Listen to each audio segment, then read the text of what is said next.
This conference will now be recorded. Okay. All right. Good evening, everyone. This is the October 21st meeting of the Darien, Connecticut Parks and Recreation Commission, calling the meeting to order at 7:32. Our first order of business is the approval of the September 23rd, 2020 meeting minutes. Does anybody have any changes or corrections to the minutes? I do, it's Kathy. Hey, in the discussion on the vote on the Cherry Lawn basketball court, in the second line, it was that most of the bid submissions were completed incorrectly, not correctly. Just a typo. Yep, I have that as well. Thanks. Sure. Thank you. Anything else, Kathy? No, that's all I saw, actually. It was great. Okay. Anybody else? Jim Flynn, I just got online. Okay, Thanks, Jim. Anybody else on the minutes? Any changes? Very minor things, as always. In that same paragraph, down towards the bottom, it said, Ms. Geary confirmed the different, I think it should be the difference in the bid from the original estimate. You see where that is, Jamie? Yes, ma'am. Okay, and then on page 3, in the follow-up discussion on concession analysis, just one sentence, it's just the sentence is a little clunky. It says the commission agreed that currently during COVID was a tough environment to attempt to take possession and should instead showcase and assist local restaurants. So I just Yeah, wanna- Lori, I saw that too. I think if she just puts the word "it" in there, she should be fine. Where, Amy? Um, What was the word? Put the word what? it. You just need to put "it" in there. I can't remember exactly where it goes, but I did notice that you needed the word "it." Yeah, I think you could take up the currently. I could say the commission agreed that during COVID, Oh, yes, it was a tough environment to attempt to take possession. Okay. Okay, I think that would make it a little, yeah, that would definitely make it a little clearer. And then on page 4, under the chairman's report, second sentence, it said Ms. Burr reminded the commission she represents the town. I actually represent the commission on the advisory commission, which puts the word commission 3 times in one sentence, which is not ideal. Maybe said that it reminded everyone that she represents the commission on the advisory commission on coastal waters, just so it's not so clunky. Okay. And I You got think it. that was it. That is all I had. So if everybody has no other changes, then I can take a motion to approve the minutes as amended. I move that we approve the Thank you, minute. Mary Louise. Thank you. Second, I second. who was that, Kathy? Kathy, thank you. Great, thank you. Okay, and then Jamie, you have to roll call it, as you know. All right, Mike, Yes. Pierre, Here. Susan, Yes. Lori, Yes. Amy. Yes. We're good. We're good. Okay, perfect. Okay, next we have a public comment. And as we have continued to evolve in our GoToMeeting virtual world, you know, we've attempted this different ways, but the town has, as we've worked with this system, I have such cute little faces smiling at me. It's very distracting in a very nice way. You know, has encouraged us to try to allow the real-time public comment. We really found that reading other people's comments it's just challenging for everybody involved. So we're doing it with pre-registration on public comment. So we did have requests from Juliet Kane and Deepika Saxena, and I don't know, are you speaking together or each? Each, I think. Each. Okay. Okay. So you can decide who goes first. Okay, I'm happy to go first. So I just we need wanted your to. name, although it's on the screen, and your address. Oh, I'm sorry. Yes, my name is Juliet Kane, and I'm 81 Locust Hill Road in Darien, and I'm co-chair of the Pollinator Pathway along with Deepika, who's also on the line. And I just want to say thank you because this is a great opportunity for us to sort of round out the discussion that we've had to date with the Commission on the use of pesticides on the town playing fields. And Mr. Ratcliffe, who is going to present tonight, is with UConn. We've listened to one of his podcasts and we've read some materials that he has co-authored, and we know that he's very experienced in the issue of organic or pesticide-free maintenance of playing fields. So we'll look forward to talking to him. But we just wanted to remind you that in July, we addressed the Commission along with Dr. Sarah Evans from the Mount Sinai Icahn School of Medicine, and with Anne Hulick, who's the Connecticut Director of Clean Water Action. And in that meeting, we highlighted a number of health concerns that we have with the town's use of pesticides. These were all based on scientific studies and scientific facts, and were addressed in mostly by Dr. Evans. And she also highlighted the vulnerability of children in particular to chemicals. This is the core reason why Connecticut has a statute that prohibits spraying of pesticides on school playing fields in schools from kindergarten to grade 8, and also prohibits pesticide spraying on municipal playgrounds. And we feel that following our discussions with the Commission, that there is a lot of willingness to move to a pesticide-free approach, but we appreciate that there are gating items. We do feel that the science is indisputable, and the Commission accepts that. But there are practical issues for the Commission. So we've done some additional research, and we've seen that the Connecticut Department of Energy and Environmental Protection is offering a number of resources to towns and municipalities that want to go pesticide free.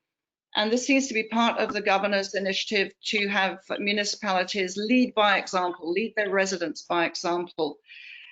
So the DEEP has partnered with the Connecticut Northeast Organic Farming Association, CNOFA, and has experts on hand to help. And obviously you also have experts at UConn like Mr. Ratcliffe. But they have also pointed out that there's a cooperative of municipalities called the Capital Regional Purchasing Council, and that's a cooperative of more than 115 towns that have pulled together and managed to get reduced pricing on various products. So I think if you look at those things, and we'd be happy to explore those with you further, plus the idea of using leaves and compost that the town generates itself should really help you try to keep costs down. So I'm done, and maybe Deepika could take over. Yeah, hi, this is Deepika Saxena, and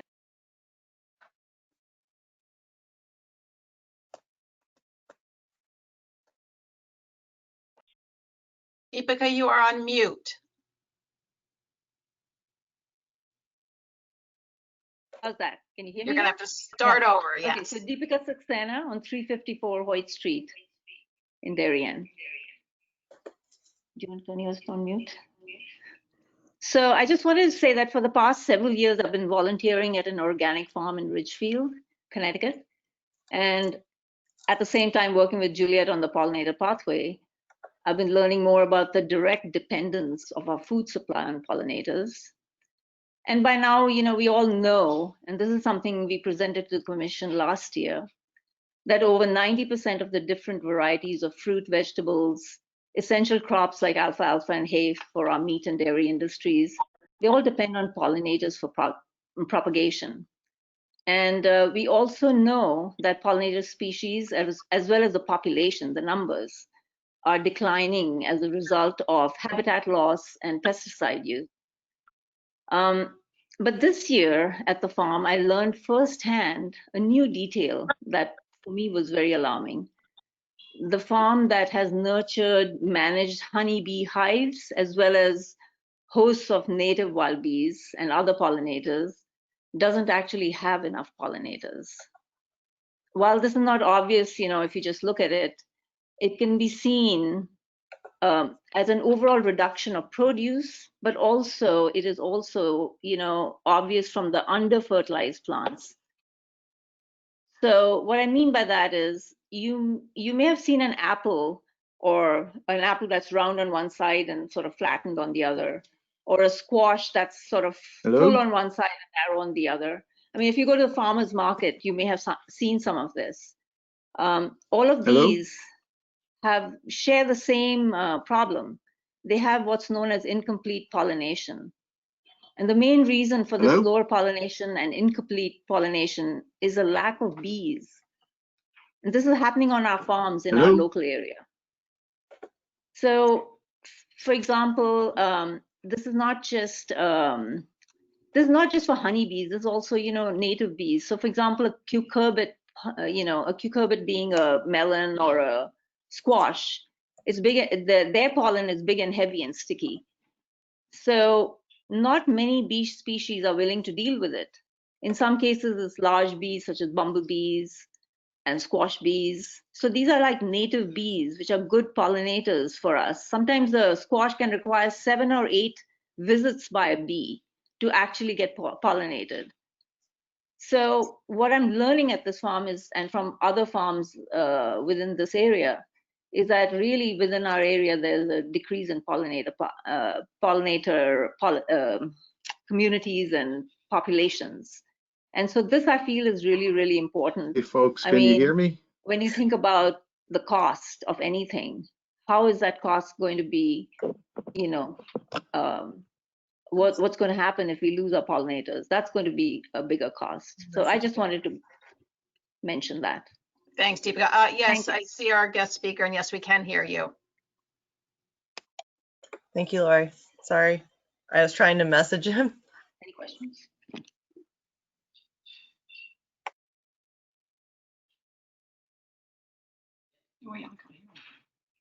Hello, folks. Are you waiting for me? I'm having some technical problems here. I think I'm on there now. No, we can hear you. We've got a couple of other agenda items, and then we'll move to you. Okay, I'm sorry. Yep. No problem. Thank you for being with us.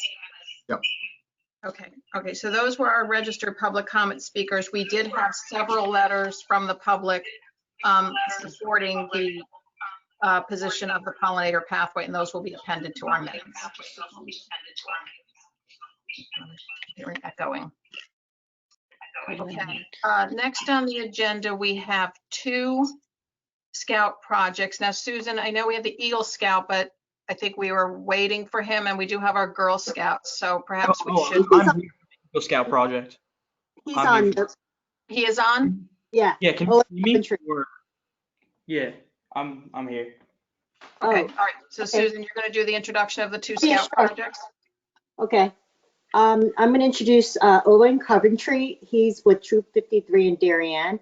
He's a Life Scout that lives near Woodland Park, and he has a project to redo one of the major bridges in the park. He has the support of Sophie Cirillo, the president of the Friends of Woodland Park. I'm pleased to introduce you to Owen. Go ahead, Owen. Hi, thank you so much. Yeah, so I'm planning to rebuild the 88-foot bridge over by the main parking lot off of I believe, is it Middlesex? Off of Middlesex, so just like down the trail from that parking lot. So pretty much the most used bridge basically in the entirety of Woodland. And I live near Woodland, and I've traveled that bridge pretty much my whole life, and I've just noticed that it's been deteriorating over the years, and it needs an upgrade, it needs a fix. So my project proposal is just to take it down and rebuild it. So yeah. The funds to rebuild the bridge. I live near the park too. This is Kathy Mara-Petty. Yeah. What's the price? We do have materials will cost around the total cost would be around $1,800 dollars. I'd be willing to put some of that in, and we're expecting Rings End to donate some materials because that's what they usually do for Eagle projects. So yeah, that's the plan. Yeah, maybe the town will help too, but I'm not sure. I'm not sure. We don't have Pam with us this. I'm not sure we have Yeah. budgeted items for that, so we definitely cannot commit to that. Jim's Yeah. shaking his head no. Jim Coughlin, was this project something that was identified, or the bridge that needed to be attended to? I mean, it's definitely something that needs to be attended to. Typically, we don't donate to Eagle Scout projects. We don't have a town line item to do that, unless there's some extenuating circumstance that you wouldn't be able to raise the money on yourself by yourself. But it definitely is something that could be addressed. If you get to the point where you are, then that's something that we would be able to discuss with you. But we typically don't provide town funding for Eagle Scout projects. Okay, that's fine. Yeah. And maybe Susan can weigh in on that as well. What you're saying is true, Jim, but Owen's correct that Rings End typically is a good donor of materials. And also, I believe that the Friends of Woodland Park has some funding that they can push in. So I think a lot of the project is going to be labor, and that's really Owen and his crew of scouts and family and friends that are going to be doing it. The materials themselves are fairly modest, and I think you could probably get a majority of this donated. So it's definitely a doable project. I've seen similar projects done successfully. Thank you. What would the timeline be, and would there be a period of time where the old bridge was down so that people would not be able to cross the It would probably be stream, and would that around. cause an issue? It would probably take a weekend. That'll probably be the timeline. So probably about 2 days. Okay.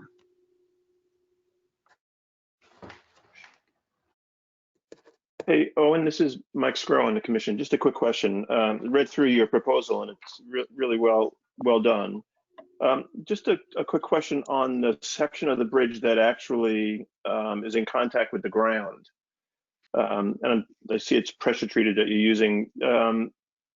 Are you planning on putting anything between the pressure treated and the ground, or do you feel like the pressure treated will be kind of robust enough to kind of not that we wouldn't have to deal with, I guess, a decay, deterioration and decay over time? So I think what we're gonna do is put it directly on the ground. So like get rid of the pressure treatment, I believe, and then put it on the ground. We're just gonna leave it there, I think, as it is. No, you're replacing it. I mean, replacing it. I'm sorry, I'm not 100% sure on that. Mike? Yeah. In the proposal, he talks about putting, there's cinder blocks already below a lot of the wood. So he's just resting the wood on the cinder blocks and not changing the grade, but putting them right there. It says it on his proposal on page C, if you can see it, Mike. Yeah, no, I think that's actually the center span. And I think there's a section of the bridge which is actually kind of extending off the center span that I think just lays on the ground if I'm reading it correctly, but yeah, it's just stay on the ground basically. Yeah, and pressure treated is, it's designed to really, for those types of conditions. So I was just curious if you had anything else in mind, just to kind of further slow down the wear on that. But it's a very, very nicely done in terms of the proposal, Owen. Great job. Thank you. So Owen, hi, it's Amy During, and I'm on the commission as well. And I agree with Mike. Great presentation. Your proposal is very thorough, and I read it with interest. I wondered if you had considered also putting some chicken wire on top once you get the bridge completed, because I know up at Devil's Den, they have those on the bridges, and it's really helpful if it gets icy. It makes the walkways less slippery. So I just offer that as another further enhancement that maybe you want to consider further down the road. But I'll think about that. I'll look into that. Thank you. Okay, thanks. Just a suggestion. Sounds good. I'll look into it. Yeah, it's Lori Boer. Have either or will Jim Flynn or Jim Coughlin be looking at the design specs to make sure they meet any code issues or anything else we have to make sure that they're the standards we would need for a bridge that's being used by the public?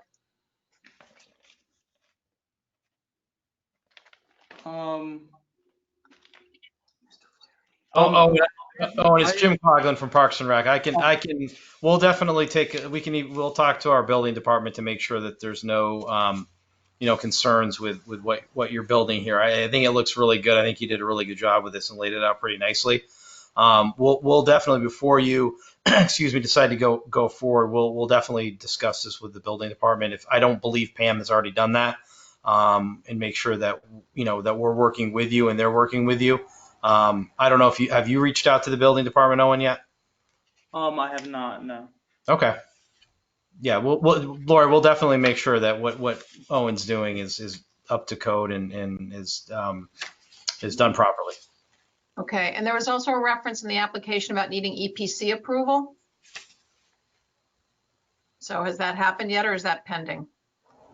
I believe it's actually not needed. It ended up not being needed. Okay.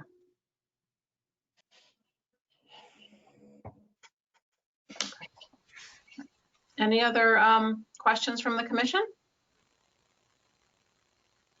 No? Okay, then to move forward, we would need a commission member to make a motion to accept the, Jim, hold on. Yes. I guess Sarah, I think Sarah is on as a caller in. I just wanted to let Jamie know that when she does the roll call. Oh, okay, good. Thank you for letting us know. Okay, so we would need a motion from a commission member.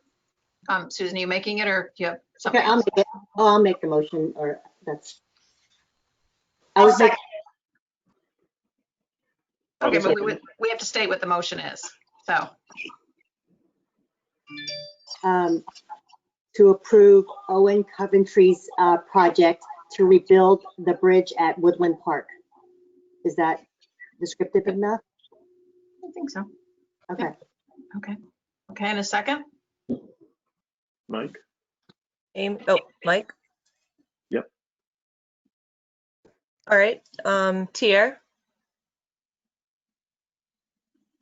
Susan? Oh, sorry. Not Susan. Lori? Yes. Mary Louise? Yes. Amy? Yes. Kathy? Yes. And Sarah?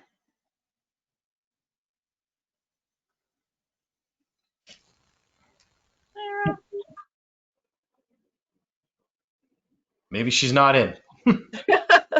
I was told she was. Okay. I think that's everybody, correct? Yes, ma'am.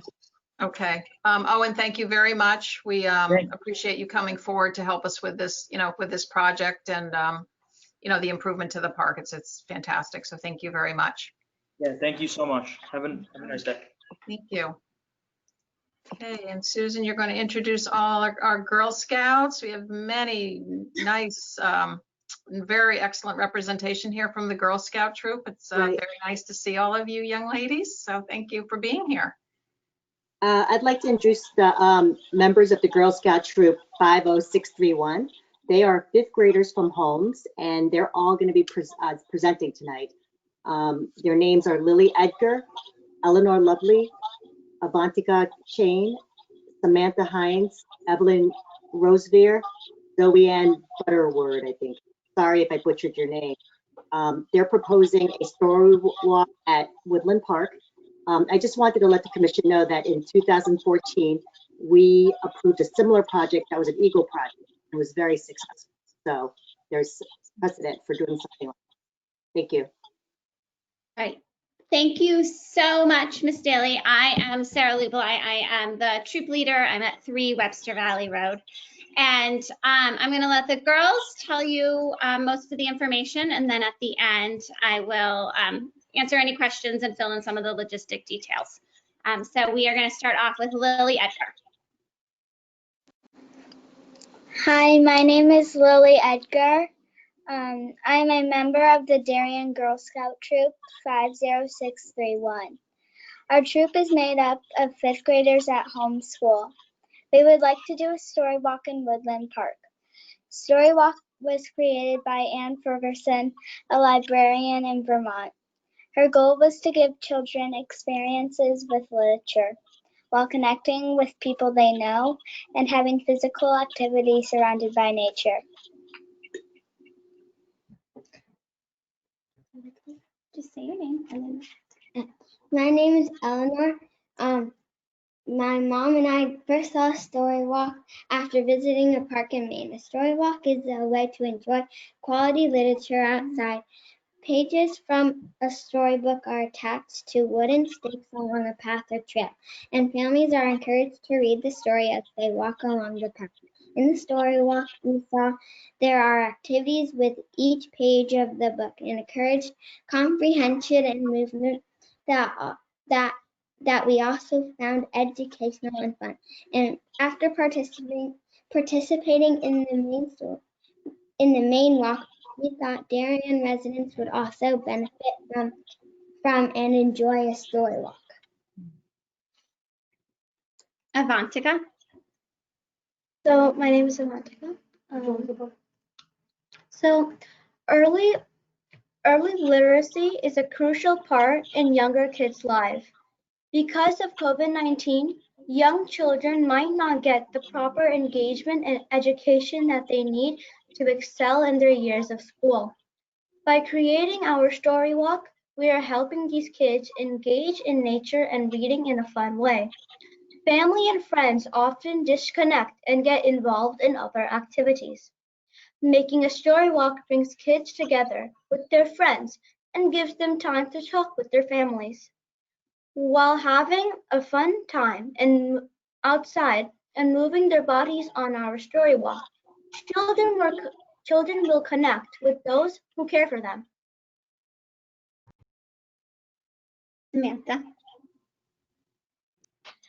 During the spring quarantine, Woodland Park was one of the favorite places for many families to visit.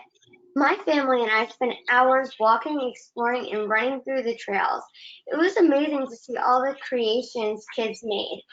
Stone towers and teepees made from fallen branches with seats made of tree trunks. It made you wonder what was around the next turn. All of the girls in Troop 50631 live in the Woodland Park area.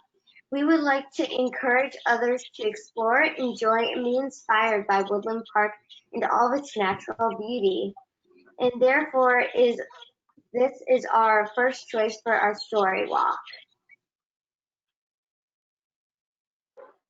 Evelyn.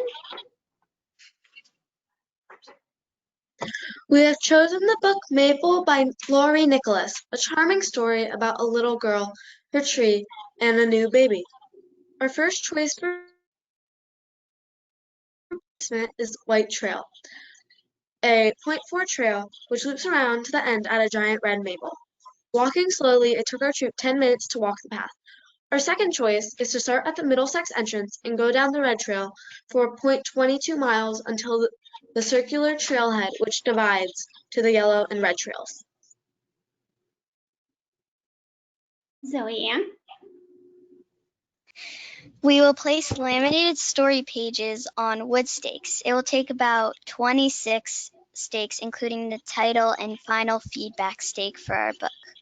The stakes will be placed just to the side of the trail so people can still walk through and still see the book at the same time. We've made a list of activities that go along with some of the pages. For example, find a maple leaf and provide examples of what it looks like. Do the tree pose, the yoga pose, or what do you have in common with maple? So we would like to install this as soon as possible if it gets approved, just so that families have a fair amount of time to enjoy the story walk before it gets too cold. And after we install it, we're going to have the girls take turns walking the path weekly to check for any signs of wear and tear and to replace anything.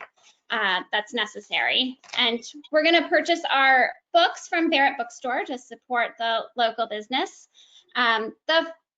We learned that in an official story walk, the actual book pages have to be used. We can't make any photocopies and enlarge it or anything, so we'll use the actual storybook and laminate that, as we were saying. And then the very first post in our story walk will have the information about what they're about to encounter as they go down the path. So do you have any questions? I mean, I think our big question for you all is which path you would prefer, if this is a good idea, which path you would prefer us to install it on. Commission members, do you have any views or preferences, or can we leave it up to the girls? Kathy, I know you live very close to there, so you probably know the park best. I live right down the street. So yes, on Chester Road.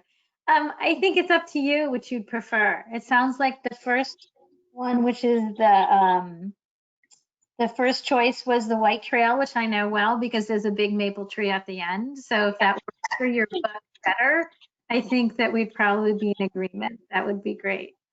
I did just have one question, and your presentation and all the girls' presentations was great. So thank you all for joining us tonight. It's a big deal to present to all of us. You all did a great job. You really did. So thank you so much. What happened? So how long do you leave it up? Does it stay for a year? Does it stay? How does that? My apologies. We were thinking that we would leave it up for about a month, and at the end of November, we will all go back in and collect all of the posts and make sure that the ground is filled and, back to normal. Okay, thanks. But it's a great project, and I remember the last one. So thank you for doing it again. It's a great thing, and I will definitely walk down the path. So thank you.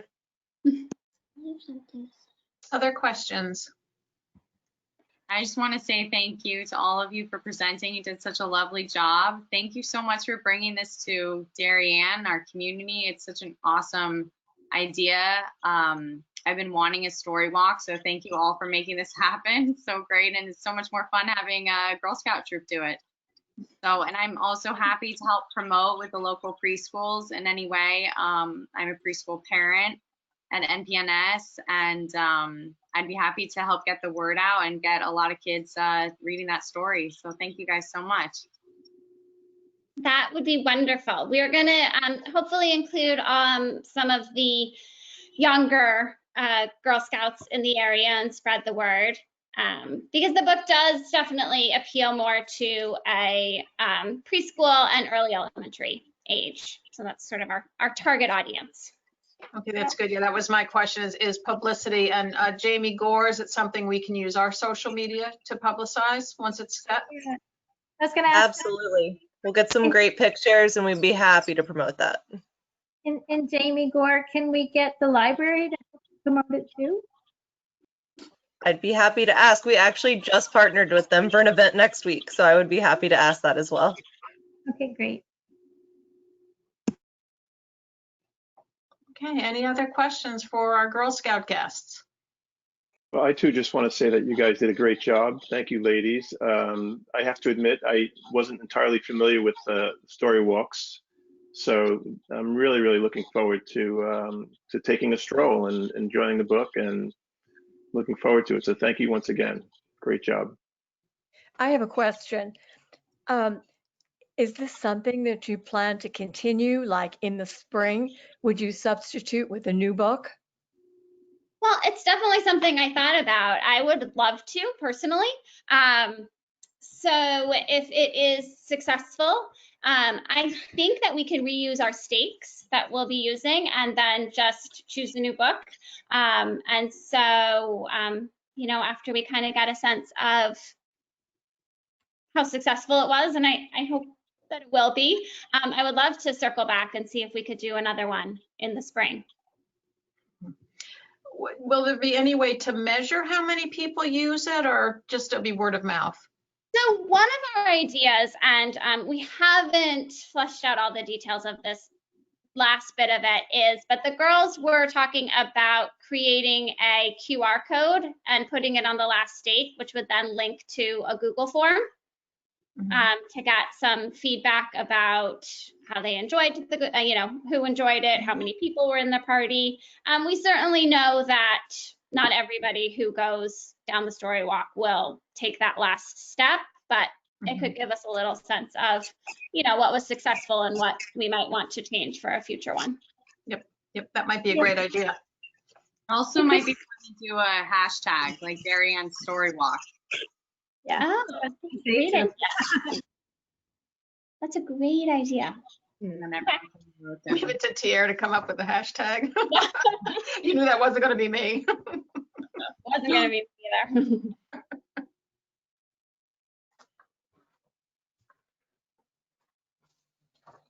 Okay, any more questions? Okay, if there are no more questions, I'll need a commission member to make a motion similarly worded to the motion we had for Owen's project. Susan? I'd like to make a motion to approve the Girl Scout Troop 50631 project story walk at Woodland Park. I'll second. Is that Kathy? Yes. Okay. Sorry, when I'm not looking, I'm trying to recognize your voice.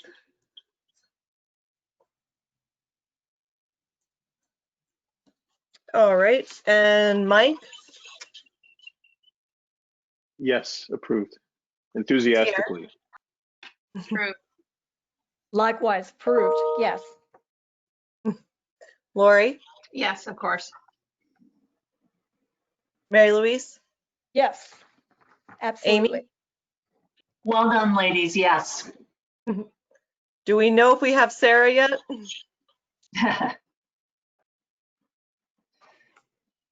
No, doesn't sound like it.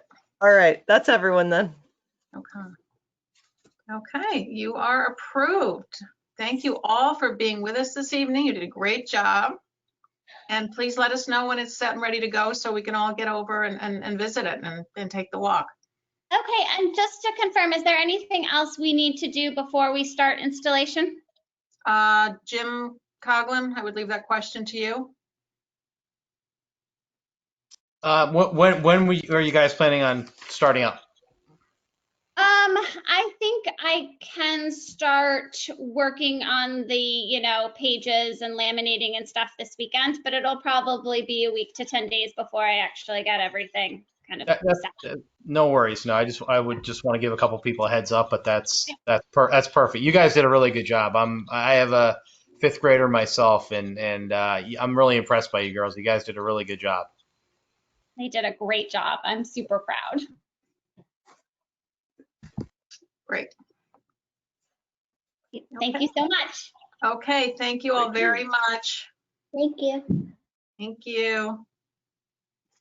Thank you. Thank you. Thank you all. Okay. Thank you.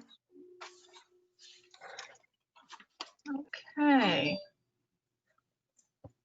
Oh, Sarah is on the call, but for some reason her microphone is not working, so she's going to try. So I think she's at least been listening. So, okay. Next item on the agenda is our guest speaker from UConn, Steve Ratcliffe, who's the extension professor of turfgrass science. Steve, are you still there? We saw you earlier. Yes, I am. Yes, we are. I don't see you now. Up there now we There I see you. am. Now, I do not envy you. You have a very tough act to follow. I'm sorry. I know. I'm impressed with what all these scouts are doing. It's great. Yep. So thank you very much for being with us this evening. We really appreciate your time and look forward to your comments. Sure. It's a pleasure to be here, and I'm sorry I interrupted before. I had technical difficulties, and for some reason, when I'm teaching, it happens too. My sound goes in and out, so I apologize for No interrupting. worries. We are all getting used to running meetings in this virtual environment. So Right. I think generally we're all doing pretty well. Yeah, we are. Thank you for being with us. As you know, probably from the public comment remarks, I know you've been briefed by our park staff. We are, although The use in our parks is minimal. We still are using certain chemicals to treat specifically the playing fields that are used by the baseball and the soccer teams and such in town, and are really considering whether we should move to a fully organic environment. The town is also looking at that for a newer property of the town called Highland Farm, which is not a dedicated parkland and under the purview of this commission. But we're looking at it, in tandem at the same time. So, we've certainly had information this summer from some professionals from the medical field and are looking forward to your input as we consider our options. So thank you very much for making time for us. Sure, no problem. If I could just make a comment, I just saw the letter from the pollinators probably an hour before the meeting. It wasn't that it wasn't sent to me, I just didn't see it in the email. And I just want to make the comment that, it says that they're hosting the opposition. I want you to understand that I'm neither for or against. I want to just kind of talk a little bit about athletic field safety and some options that you can go to, whether it's organic or whether it's using the conventional pesticides. I have no stake in this, and I'm not considered the opposition. I'm just a professional. I've got about 50 years experience. Hate to say that's a long time in the turf grass industry, and I've been up at UConn many years and spent my time working with a lot of municipalities and so forth. So I think if I can just say a few things and then I can answer questions. I didn't have a specific presentation, but I think the couple things I would just like to address. First and foremost, I think when you're talking about athletic fields, you really have to be talking about player safety. And what you want to present when you have your athletic fields is a turf that really knits well, so you don't have slippage, you don't have ACLs, or turf that is thinned out and hard so you don't get concussions. And I think that's first and foremost that should be on anybody's plate. Now, whether you achieve that using a pesticide-free method or pesticide method, that's totally up to the town. I think what happens sometimes is there are choices that can be made. And I think, I've talked with Jim a little bit, and I know he's using an insecticide for grubs, which there's a lot of work out of University of Kentucky, a dissertation that show it has a low intrinsic toxicity to honeybees, and it's got an extremely high LD50, which means it's a very safe product as far as pesticides go. Another option is a Bacillus thuringiensis galleria, which is an organic product that has exceptional control of white grubs in playing fields. And that's the #1 problem that's going to eat the roots. And once it eats the roots and the turf dies, now you have a situation where weeds can encroach. And we're also talking about player bounce. If you're looking at softball, you don't want a weed or a crabgrass plant or whatever where it's going to affect the bounce and come up and hit an athlete in the chin. So I think this one I mentioned to you, this grub gone, this BT Bacillus, doesn't even have an EPA registration number. It's a completely organic product, and it's safe around honeybees, and it's a safe product to use. And if I'm trying to maintain a field without pesticides, that would be the one I would use, but it's very costly. All right, it's about $500 an acre to treat. If you're treating with the acelepryn, which has a very low toxicity to honeybees and is considered a very safe product, you're talking about $144 to $74 an acre, depending if you go every other year with it. Those are two very good products. The products that you run into problems with honeybees and pollinators is the neonicotinoids, the merit, the imidacloprid. That's been used for many years in agriculture. It's been used in landscaping, home lawns, and thankfully that's being pushed out the door. It's still available with a bead label. I'm not a fan of it. I'll be the first to tell you I'm an environmentalist. I love the hike. I love the woods. I love fishing. And that's not a product that I like. And I just think that's something that can be considered. The other thing is, if you want to go completely pesticide free, my colleague Jason Henderson at UConn has done a lot of work. He's an athletic field specialist. While the condition of the fields usually isn't as good, it's an option, but it's high cost because it's a tremendous amount of overseeding, not once a year, not twice a year, but continuously to fill in the voids that will be left by either play, insects, or weed encroachment, whatever. And talking with Jim, he's using, I guess, the Acylopren, which is a very environmentally responsible product. As I mentioned, safe and low impact on honeybees.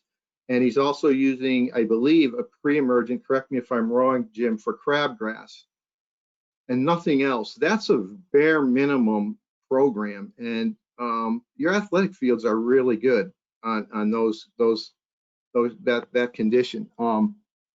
You know, in talking with Jim, I said, you know, if the commission really wants to try one of these, my thought would be to try one field. But if you try it one field, give it a few years and see what the results are going to be. I know many people doing organic athletic field management, and it's costing a lot of money, and they're not getting some of the conditions that you might be accustomed to.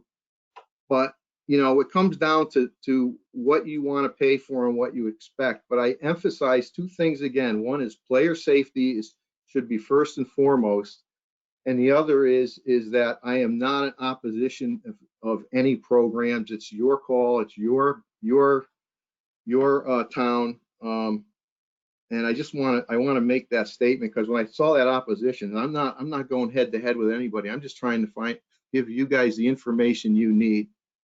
And you know, I think the once a year treatment with the Acylopren and the crabgrass. See, what happens is if you don't treat for white grubs, there's no doubt in my mind that you will have weed encroachment, because what happens is as soon as those grubs eat the roots, the plant dies. You have these huge voids come springtime, because right now the grubs are active all fall.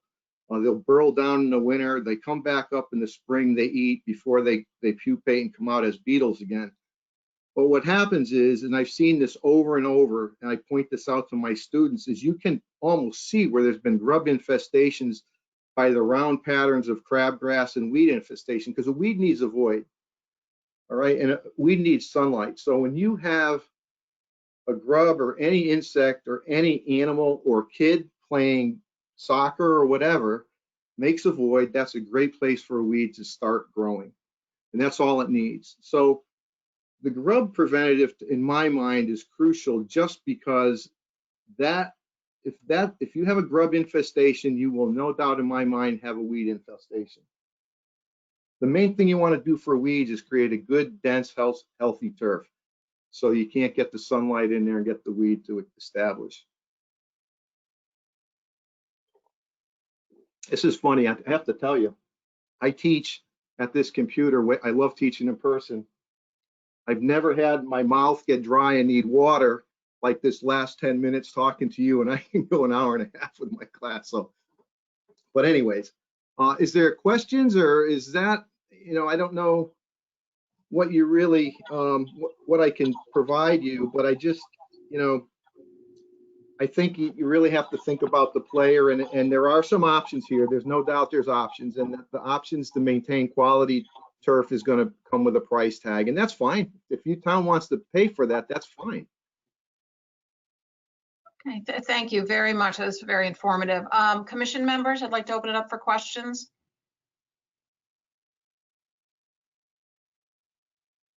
Oh, Mary Louise, you're on mute. How many acres are we talking about for all of our playing fields at Highland Farms? Jim Flynn, I think you're on the line. Do you have that information? Maybe we'll just, if you can break it out by the parks versus Highland. I think Jim was on, wasn't he, on the phone? Yeah, he was on. Made sure I was on, so. Okay. I'll unmute the callers and see if he's one of those. I might have muted him.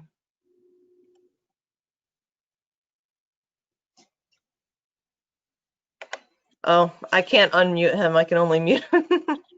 Oh. Hmm.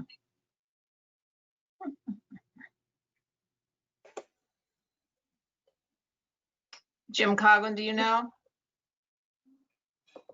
I think Mary Louise's question is a good one because it dovetails into the budget, obviously. Correct. Yeah, I mean, my educated guess is that specific to our parks and playing fields, it probably is not an enormous amount of acreage. I mean, it's some, but it's not a lot. I know it's a much bigger consideration that the selectmen are going through right now for the Highland Farm property, because as you all know, that's very large. But I did ask Pam, as they're looking at she was asked by the selectmen to get cost estimates for Highland Farm, and I asked her at the same time to do that for our park. So I know that's in process, but I think without Jim, unless Jim Coglin knows, I wouldn't be able to speculate on the acres, because again, it's just specific to the playing fields. It's not all, all of the parks. So yeah, so Jim Flynn is on. I guess he is muted somehow, and I don't know why we can't take him off being muted. We do like to hear Jim talk. But I mean, he can unmute himself. I just can't unmute him, because then I could like accidentally unmute someone who doesn't want to be talking. Okay. I'm sorry. Well, if you can hear us and you know how to unmute yourself, go ahead. Yeah, I think you're talking about, I believe it's, if I'm not mistaken, I think it's 16 acres of land up at Highland Farm, and I believe it's only a couple acres of playing fields. So I don't think what Steve's talking about, I don't think we're talking about treating the entire 16 acre parcel with any kind of fertilizer, pesticides, or anything like that. I think it's a much smaller area. So that, I think that's, I don't know if that's, Mary Louise, if that's what you're looking for. If you're looking for total acreage of all the playing fields, that's something we would be able to get you, though, for sure. Okay, well, obviously, the part that would be applicable for these pesticides. And the other piece I'm interested in are the bees. Steve, you said that what we're using currently is not harmful to the bees? Well, according to, yes, according to, well, I printed off before I left. If anybody wants to look at it, it's just a paper out of University of Kentucky, a PhD dissertation with many renowned entomologists on it. It's called Assessing and Mitigating Lawn Insecticide Hazards to Bees and Other Beneficial Invertebrates. And one of the statements they have in there is that it has a low intrinsic toxicity to honeybees, bumblebees, and parasitoids. And that was by work done by Bruder and Gradish. So, I mean, this isn't work I've done. It's work that I'm seeing in many publications. So what I'm saying is this is not a neonicotinoid, which is definitely a toxic to honeybees. 7 is toxic, or carbamate is toxic to honeybees.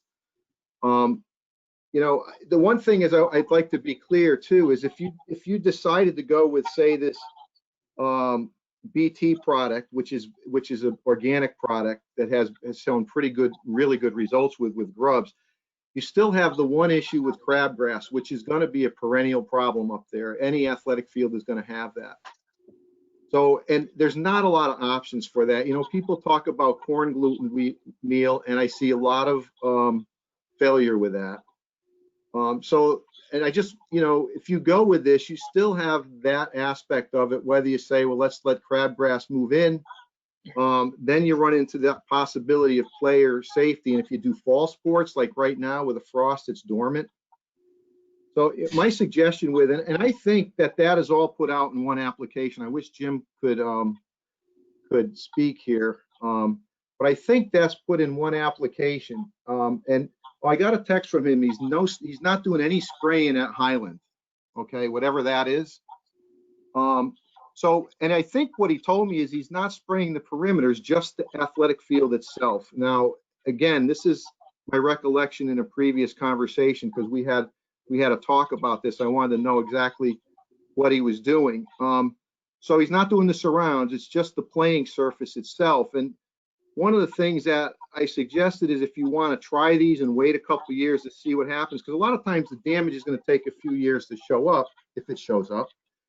And the other thing is, the other option is to just extend the entry times.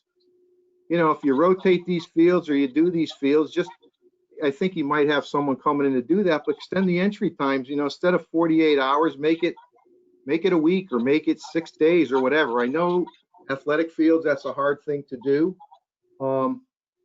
But yeah, he just texted me. I guess he tank mixed only the spray field and not the outskirts. You know what I can do? I will call him and then maybe you can hear him on my phone. How's that? Would We you could like that? try it, or he could try calling if he hung up and called back in. Yep. Yeah, well, we're going to try to have him call back in. Okay. Yep. Can you So, I mean, clarify, when you say extend entry times, I'm not sure I understand what you mean by that. Well, I would assume right now that after they spray, they're closing those fields down to play for 24 hours or so. Maybe not. There's no entry time on the pesticide label, but many times people do that. So what that is saying, nobody's on that field for a certain amount of time.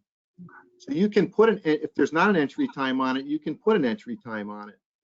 The other thing is this product is watered in, so it's not on the leaf. The pre-emergent for crabgrass. So it's the emerging crabgrass plant imbibes that as it comes up, or the root does. It's not on the surface where the athlete's going to come in contact it. So it's usually put down and watered in. And if the athlete, or if you extend or make it an entry time 24, 48 hours, whatever you want, that's going to further produce a safety factor that you're concerned with. You know, again, I believe your fields are irrigated. So I haven't been down there, but I believe they're irrigated. So you obviously have put a lot of resources into these fields. You know, I live in a town where we don't have much except cows. So our fields are not irrigated here. They go as they are. Thank you, Mr. Ashford, for your great presentation. I really appreciate it. Other towns are using all organic products on their fields. Do you know how they're dealing with the player safety issue in those towns? Can you hear me? I think Yes, Jim's Jim. on there. Yep. Yeah. If you're asking me, I have a former student that's doing he's on a K-8 day school field, and he's doing the job. He's doing a very good job. I know he's got a tremendous amount of resources to do that job. I don't know how these other towns are doing it, to be honest with you. I do know that there was a field in Stonington a while back at a K-8 school that they were busing students to Dodge Stadium because the grub damage was so bad, the weed problem was so bad, and the excrement from all the animals foraging on those grubs was so bad, they were busing the entire school to play their sporting events on a baseball field in Norwich.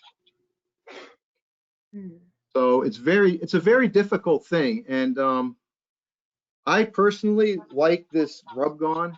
I just think and I like the Acelepryn.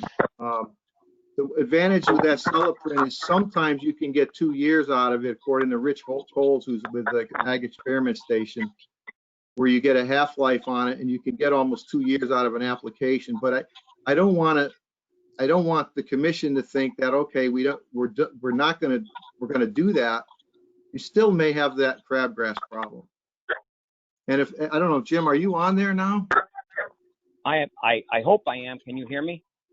Yep. Yes. Yes. Thank you. Okay, I'm sorry then. Could you give me that question again?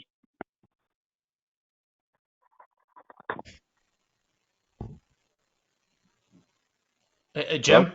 Yeah, I think Mary Louise's question was the amount of acreage that you are treating. Okay, we are treating a total throughout the town of 15 acres. We're not spraying anything up at Highland Farms. Okay. How much of that are playing fields in the park specifically? Well, there would be Cherry Lawn. At Cherry Lawn, there'd be Casey Field. There'd be the Gallagher baseball field. And when you go to McGuan, it would be the 3 playing fields.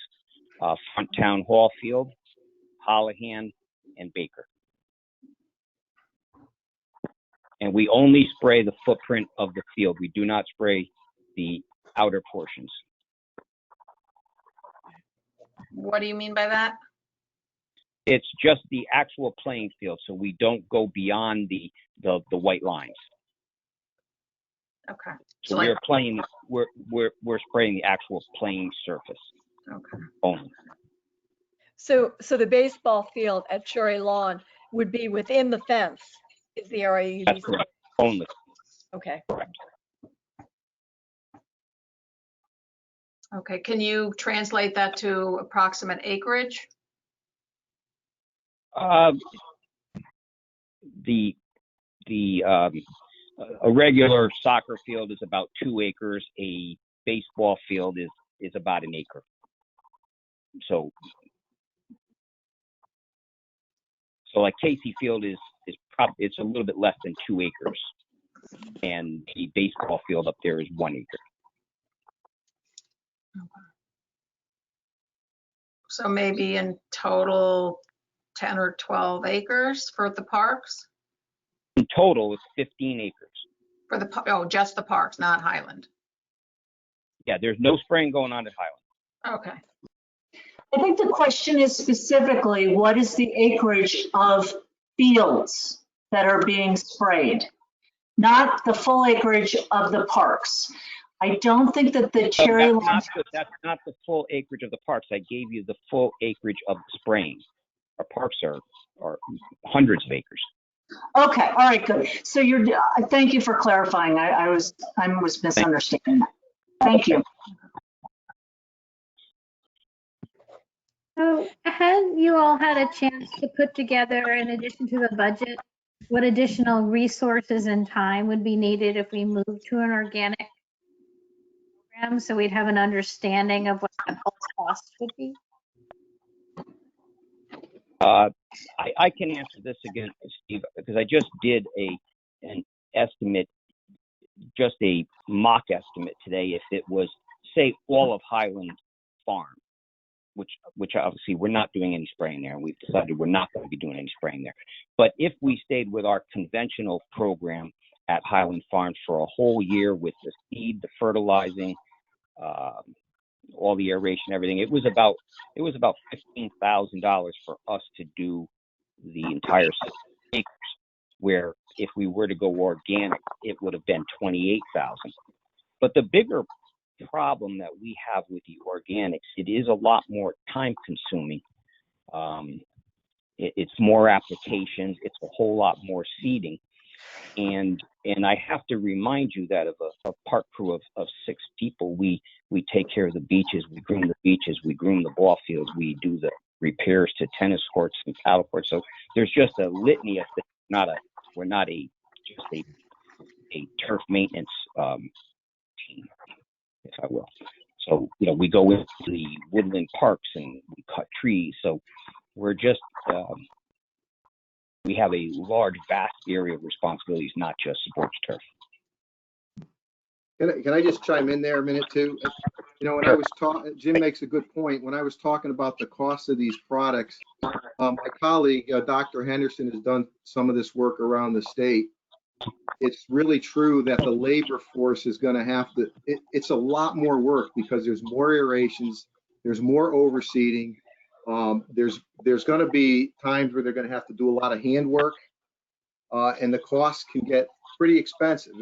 And that's an important aspect of this whole thing. And that's just something the commission has to think about, or should think about. I mean, it can all be done, but it comes with a price tag. And someone asked a while ago, how are some of these towns doing it, that are doing it? I have to believe if they're doing it well, it's costing them a heck of a lot of money to do it that way. Susan Daly, I wanted to ask you some questions about this chemical that you mentioned. You said that Jim's using. I've been doing some searches online while I've been listening to you talk, I should say.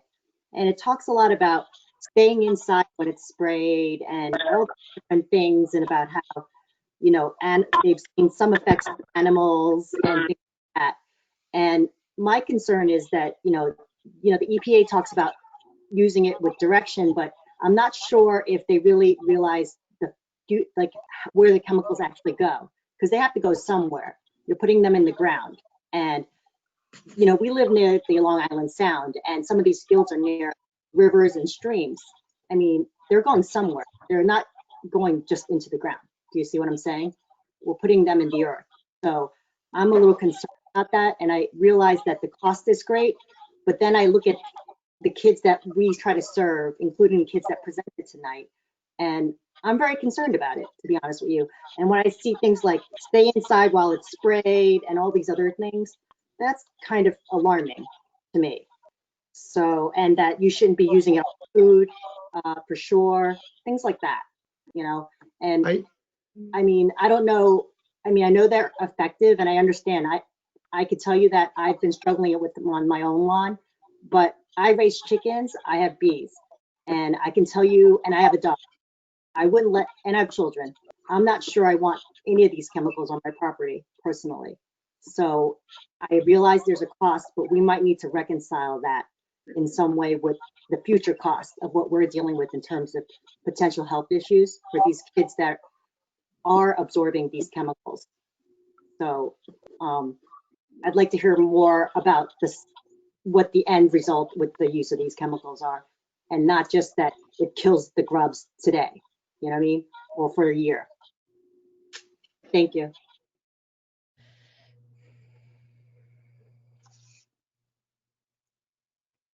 If you're asking me, the only thing I can tell you is I read scientific papers, and if that's what anything that you apply, they're going to tell you to do it safety in mind. I'm not saying there's no risk with it. There's a risk with everything, right? What I'm just saying is any product you use, whether it's a household spray, I mean, the things that I've seen kill turf the most in my years, one of the most toxic things has been off that people spray on their legs that kills the grass. So I'm just saying there's a lot of instances you have to be careful with whatever you're doing, and that's why I say you can extend the time. But if you really feel the way that you feel, and I understand that, look, if I have first of all, I don't do anything on my yard. I do use a Aceleprint on my yard because I don't want grubs, all right? But I have grandchildren. I'm not going to go out the day before my grandchildren are here and going to put that out, all right? And I do it every other year because it has a half-life. What happens in these soils is it breaks down. So it's not like nitrogen where it's going to get down into leachate. So, I mean, I'm just here to present you with my ideas on how you can make a good, healthy playing surface. And if you want to not use this product, then go with the Grub Gone. If you don't want to use the Grub Gone, then you don't have to do anything. But I'm just telling you from my experiences that your fields will deteriorate. And if the town is okay with that, or you're okay with that, that's fine.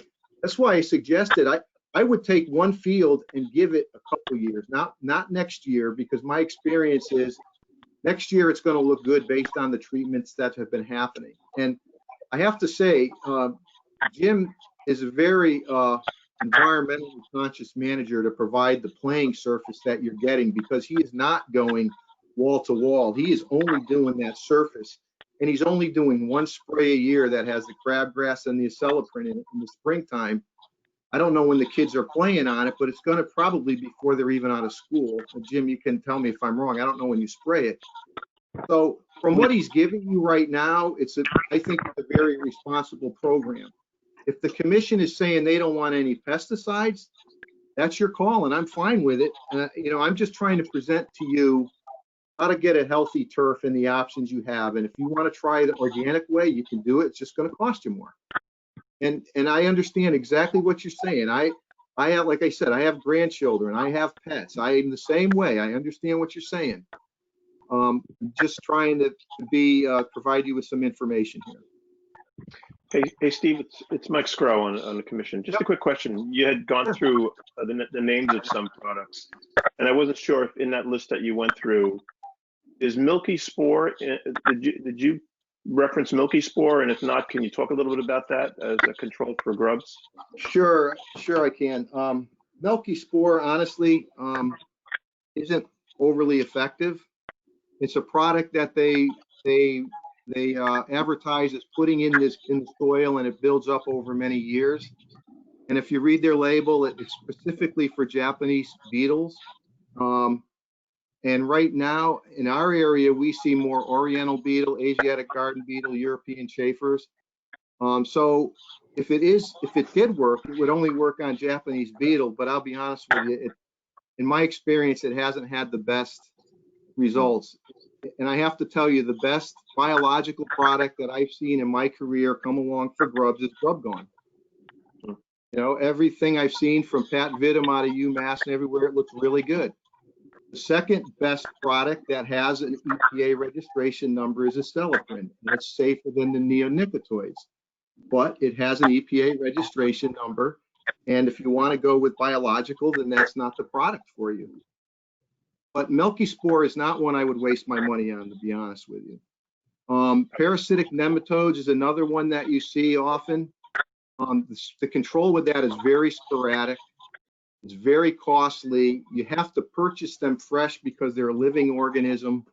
The timing has to be perfect.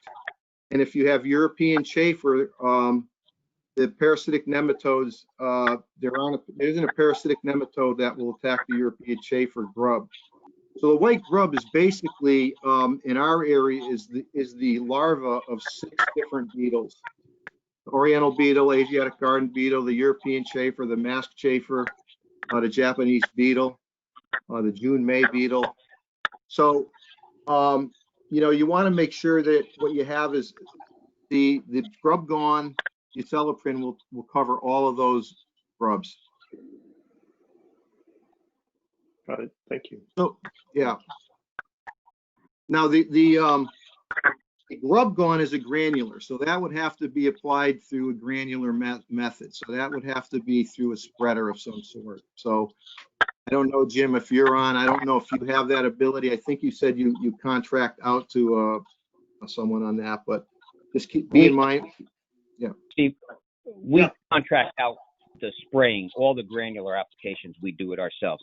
And GrubGone is the next product that we would go to, and we're certainly not opposed to it. It's just that it is a lot more expensive, and it's a little bit more time consuming because now we have to put it out in the granular form. Right. It's a labor cost and product cost. And that goes down The to other how thing the other thing I wanted to, if I could, the other thing I wanted to make sure that everybody understood when we talk about our one spray a year, I want to make sure that everybody realizes also that we're a one-step program. So like a lot of times in your home yards, you might have more crabgrass, or you might have, and they go out a second application. We never do that. We simply, we live with some weeds, we live with some grubs. We're not looking for a total kill. And if you walk out on any of my fields, you'll see some of that stuff. It's just, fortunately, you won't see a lot. So I just want you to know we never go out and do a second application to make sure we get everything. We just don't do it. Yeah, that's a good point. Anybody who's doing commercial landscaping, has landscapers coming in, you're probably putting, or your neighbors are putting out, probably some of them are up to 8 steps with fertilizer, not 8 pesticide, but fertilizers and 1 pesticide. So as I mentioned to you, from my talking with Jim, he's doing a very environmentally conscious program. But again, that's for you people to decide how you want to move forward. Thank you. Do we have any more questions for Steve? Commission members, you're good? Okay. All right. Well, we're going to mull this all over. We're not going to take any action this evening. There's a tremendous amount of information to process. I think, you know, the commission members, you may have follow-up questions that we'll want to go back to Pam and the staff with during the course of the month, and we'll take it up at the next meeting. But it's a tremendous amount of information, a lot of scientific information. I'm probably going to want to watch this back once, if not twice, and then take it from there. So. Hey, Lori, I'm sorry, if I could just make one comment. I just want to say, it does sound to me, based upon what we've learned this evening and what we learned in the prior presentation, that I think we need to give Jim quite a bit of credit for kind of working in the kind of to understand the various options that are available and kind of taking it sounds to me like a minimalist approach here. And I think achieving some very positive results with that minimalist approach. So, in the context of this larger conversation, we do have a team of folks that are out there every single day working to kind of deliver the best results to the town. And it's pretty clear to me, based upon hearing from Steve, and once again, the feedback that we got from the prior presenters, that it sounds to me like we've got somebody doing that with a very light touch. And I just want to kind of express my appreciation for that. And probably things may change, but it does sound as though we're not in a situation where we're going overboard, kind of over medicating, if I can use that term, or over pesticiding or herbiciding. So it's my observation. I don't know if anybody kind of has a different view or an alternate view, but that's certainly my observation. Thank you, Mike. I appreciate that. Steve, thank you so much. I appreciate your talk. Thank you. Nice to meet you all, and good luck. Yes, thank you so much for making so much time for us this evening. I very, very much appreciate it. Well, thank you. Have a good evening, and everyone stay safe. Thank you. Thank you, Steve. Thank you. Okay. All right. Next on our agenda is it's really just an update on the Cherry Lawn basketball. Pam did go, we did go out to bid the project again and did get 3 bidders, and I think they were enclosed in the packet. I'm trying to pull them up now and I can't get them right in front of me. Yes. Quickly. But the bids, with the additional work were more expensive as we anticipated. But that being said, the latest developments, as was mentioned earlier in the meeting, is town staff has done some of the clearing work, has gotten that going. So that has definitely saved us some money. We really appreciate the town staff for doing that. The decision was made to go back to the Board of Selectmen and Board of Finance regarding the project and see if they would come up with some more money. And the great news is that we were successful with that last evening. The Board of Finance did allocate additional funds to the project. So between what was originally provided to us, the additional funds, and a $10,000 worth of donations from members of the public, which have actually been received, we have the funding to go forward with the project. So that is very exciting news, hot off the press.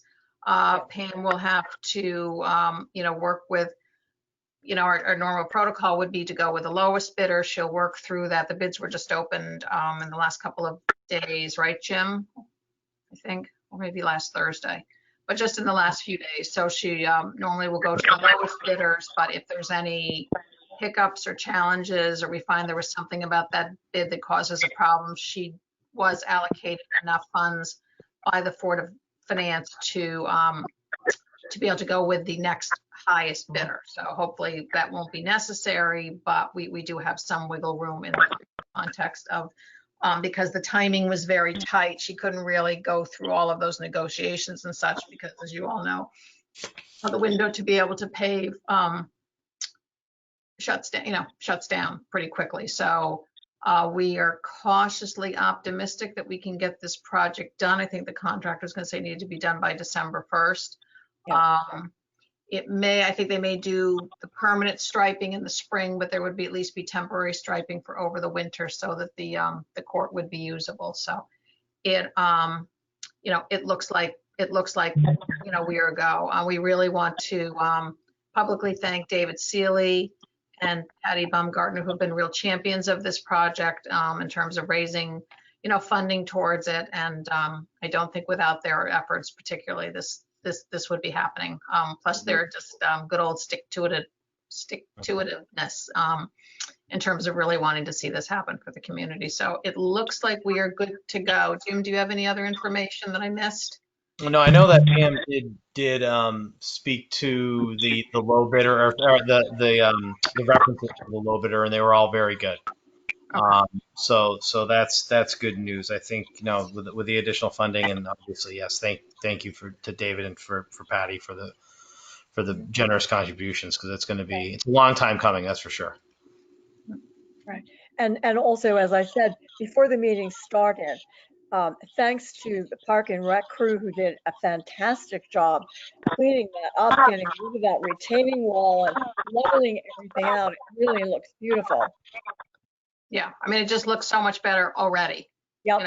Already just to have all that messy weediness, et cetera, taken care of. So correct.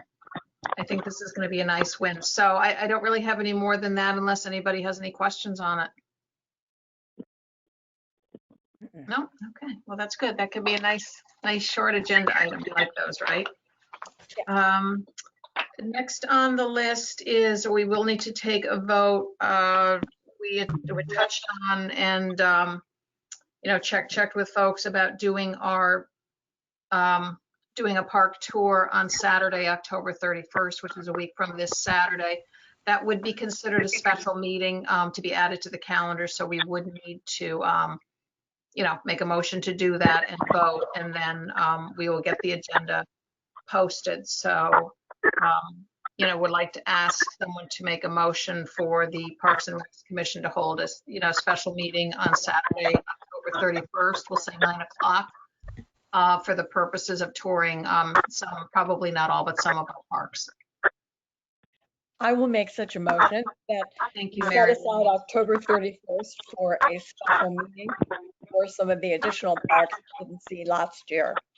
Okay. Thank you. Second? My second. Second, okay. So Mike, okay. Okay, Jamie? Tier. Susan? Yes. Lori? Yes. Amy? Yes. Kathy? Yes. That's everyone. Did we miss Mike? He was the second. Oh, he was the second, okay. Are there particular, I know, Mary Lisa, there certainly, we did not get to every park last year, and we can't get them all, but is there anything burning particularly that people want, really want to make sure we do get to? Well, Selleck's Woods and would be kind of an obvious. Okay. Okay. Anything else that's on the must do? Like, I mean, Stony Brook Park. Cherry Lawn, the playground. There's some things that need to be attended to there. Okay, so you'd like to go back to Cherry Lawn. Okay. I think we should visit my personal favorite, which is Freight. Freight Park, and we'll spend 5 minutes there. Yeah. And we also have Stony Brook, which nobody hardly ever goes to. So, okay. All right. Well, I'll see. Susan, you're talking and on mute. Oh, I'm sorry. I just went there with my dog. It's looking pretty good. I took some pictures. I'll share them with the commission. Okay. It's looking. You think we could skip Stony Brook? I think so. It's really small and it's in decent shape. I mean, it's, nothing was alarming about it at all. Okay. By the way, if I could just make one plug here, a shout out to the Friends of Selleck Woods who did a tremendous amount of work on the heels of the last hurricane. I guess it's, I always mispronounce it, Isaias or whatever the name of it is. Isaias. Very, very large trees that had come down. In particular, it's in one particular area, the I Spy Corner, for those of us who are familiar with it. And actually did a lot of damage to that part of the park. And Chris Filmer and the Friends of Selleck's Woods brought a number of folks in there over the course of a number of days and did just a ton of cleanup and in the process of rebuilding the beautiful I Spy Corner as well. So I think if we do get a chance to visit it, I think it'd be time well spent. Okay, good, thank you. And then what about pear tree and or weed?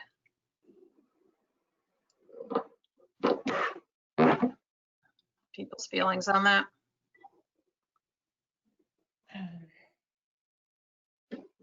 One, both, Neither? Weed Beach? I thought weed just to get I would say updated. Weed Beach, yeah, just in case, because if we do the project there in the future Okay, and everything, I think it would be worth the revisit. okay. What's the likelihood of the Deer Creek beach project coming back? Mike, do you have any view on that as he puts himself on mute? You know, I think we're at the discretion of the selectmen at this point on that project. Yeah, I think Jamie's request was to put it on hold, certainly until the spring, as a result of what, was going on, until we had some more clarity around kind of the economic backdrop of, given what's going on. So, yeah, in terms of timing, not sure. I mean, there is that one track that I think everybody is aware of, going to DEEP with our application to DEEP for the work on the parking lot that came out of the analysis that was done by Redness and me and Race. So we've got Weston and Sampson working through that. I think sounds to me it's a little bit of a slow grind, given that just maybe the way DEEP is kind of responding nowadays in the context of COVID, but it's a slow process.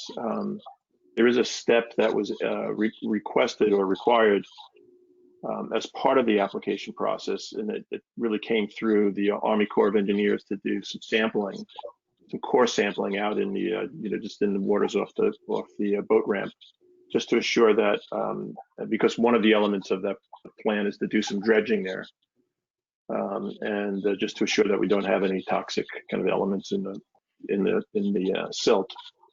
So that's teed up.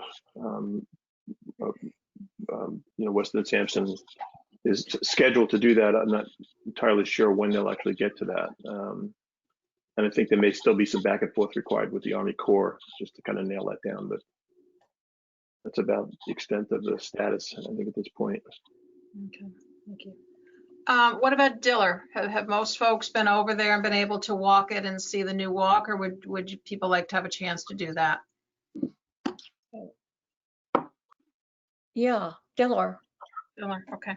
All right, well, I'll see what I can put together and I'll get it out to everybody. I think we want to try to finish up no later than noon, as we did last year, and I think that was probably about enough for everybody, and folks need to get on with their day. Last year we tried to carpool. Yes. Laura, it's Adele Coniff. I just wanted to make sure that that the RTM Park and Rec committee are invited on your tour. Oh, I guess so. Thank you. Thank you. course. Hopefully we'll have as many people join you as we did last year. I was wondering if you're going to revisit McGuan, since you're still talking about the surface of that playground.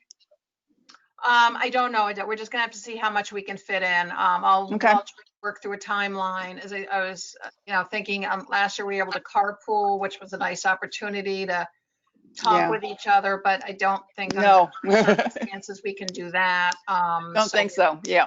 Different parks, and the accessibility of parking is something we have to be thinking about.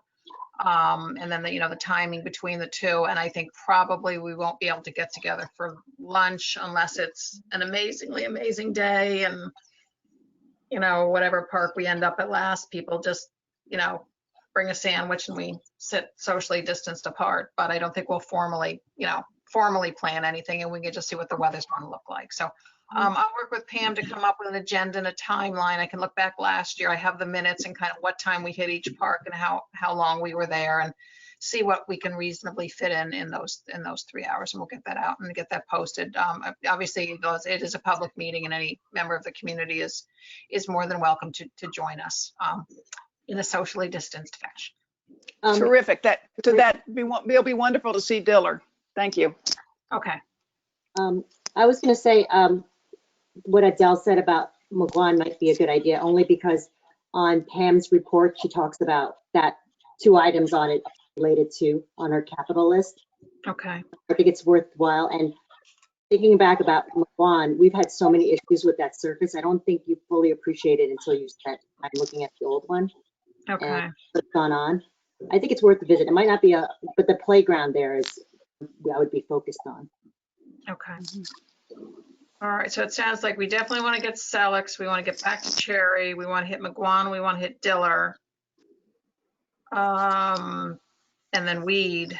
I don't know, Mike. Freight Park's not looking good, Mike. That would be 5 parks. I think that's probably in 3 hours, the most we would be able to accomplish, but I will work it through. But thank you, and I'll really look forward to seeing everybody on that. Sounds like a drive-by to me. For which? Freight? Yeah, we'll drive by and Yes. wave. We'll drive by and wave. Okay. Okay, so we got that. Okay. In the vein of how time flies, back in April, we had agreed to continue for a 6-month period to allow the Freight family of Darien Seafood to continue to tie their skiffs up at the boat ramp at Pear Tree Park. I think at this point, everybody pretty much knows the history of this, with the possible exception of Kathy. But it's a special allowance we have made to a commercial business to tie their dinghies up to the inside, which is the east side, right, Mike? The east side of the town boat ramp, which allows them in the wee hours of the morning to access their fishing vessels, which are parked in the harbor. And it technically is not something we want to be doing, but there are not a lot of good options for them. When we, I went back and I looked at the minutes, and when we approved this for the 6-month period, because we do want to keep this on a short approval, because when Pear Tree does get restarted in whatever form that is, one of the key objectives of that project is to rebuild that boat ramp, because it's not sloped properly, and it makes it challenging for boaters to use, and in certain tidal conditions. So, we might have a point in time where we really cannot grant that access. So we do want to keep this very short approvals. And also, 2 summers ago, we did have complaints with the skiffs being placed in the wrong location. We did not have any complaints this summer. I did check back with Pam and Jim, and that we did not have an issue this summer with that. We talked about doing 2 things. One was revisiting this with the boat club to see if there was any way that the boat club could accommodate. And then the intention was to codify this and kind of deal with it in our park rules. And, we haven't made, the progress yet on doing the rules. So that piece isn't done. However, I did reach out to the Commodore of the Darien Boat Club and the Vice Commodore, and they are not able to accommodate this. It was pretty much a hard no. They said that their bylaws specifically do not permit commercial vessels on the docks. That the gift of the property was to establish a boat club for recreational use and to promote boating.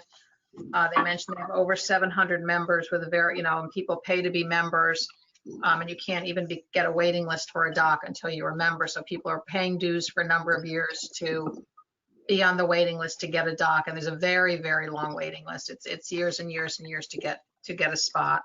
And they also felt that the nature of these particular vessels was not compatible with the recreational vessels that are stored there in fairly close contact. So, long way of saying that they do not feel that this is something that they can accommodate. So I know some of you had asked about that and whether any arrangements could be made there, and that's not a possibility.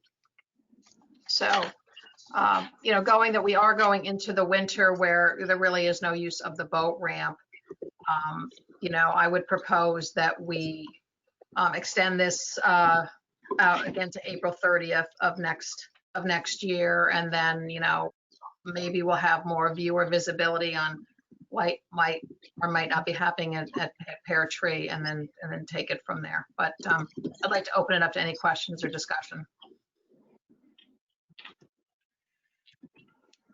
That seems fair.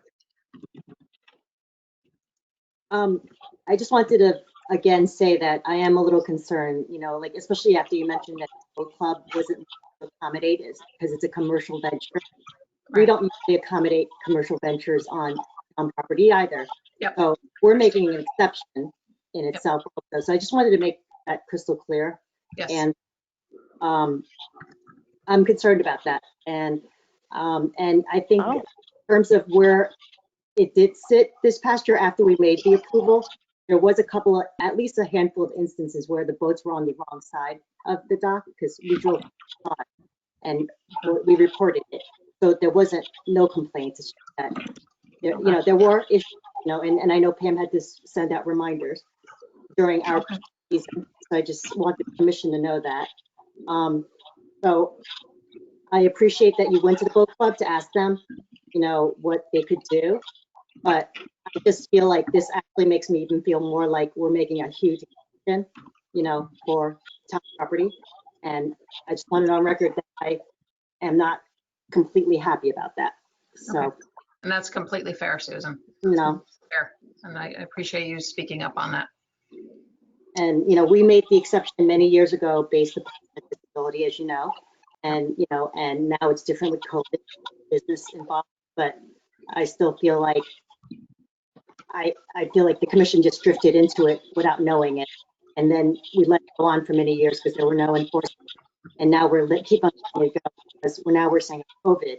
And I just feel like it's not equitable if we allow one resident, you know what I mean? You know, to do. And boating, I don't know that we have any way of knowing how often the boat ramp is used, but generally boating was exploded this summer. I mean, we're a boating community, but certainly I've heard from Tom Bell, the harbor master, that he had a record number of, you know, new applications for moorings, people calling him up, as he said, gee, I just bought a boat, I need a mooring. And he's like, there's a 5 or 7 year waiting list. There's boat club. You know, in this environment, you know, a lot of people were buying new and used boats and anxious to get out on the water. And if you can't get a mooring, you know, the next way you get out your boat in the water is using that ramp. And, you know, now more people have bought boats, they're going to want to use them in the future. They've discovered boating. I think it's something we're going to have to think hard about for the next summer season. And when we did do the exception, Lori, it was only for the winter. We never did it during the summer. Originally, yes. Yep. We would have never allowed a private person to use the boat ramp when other people would be using it more frequently. Yep. We, as a commission, made an exception only in the winter months based upon, you know, a disability. And I'm just not sure what happens. Like, is there ever an end to this? And we keep on saying, oh, it's going to be another 6 months. We're going to do it another 6 months. We're going to ask this person and that person. So I just want to, you know, make that clear that we're doing that as a commission when we do it, not that we're actually solving the issue. No, we're not. We're definitely or we say, oh, we're going to put it on our rules that we're allowing one person in Darien to do this, you know, and that's something to note too, right? Other thoughts or comments?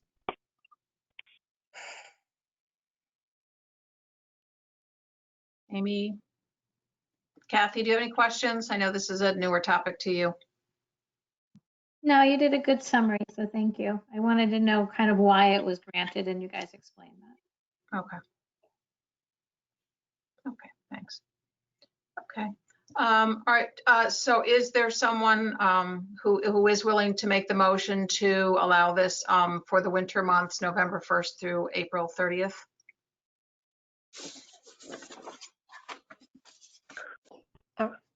I will make such a motion. Okay, thank you, Mary Louise. Second? Second. Mike? Okay, any more discussion? Okay, then we'll take Jamie, if you could take the vote. Can we have Tier? Yes. Enthusiastically. Yes. Susan? Yes, for the winter. Lori? Yes, just till April 30th. Amy? Yeah, I'm good through April. Kathy? Yes, I'm good through April as well. Did Sarah try to call back in? She did. She said she had texted me and said she was listening. Okay. I thought maybe she had fixed her audio issue. Okay, that's everyone then. Not per the last text message I had. So anyway, so we think she's listening. Okay. Jim or Jamie or together, are you doing Pam's director's report?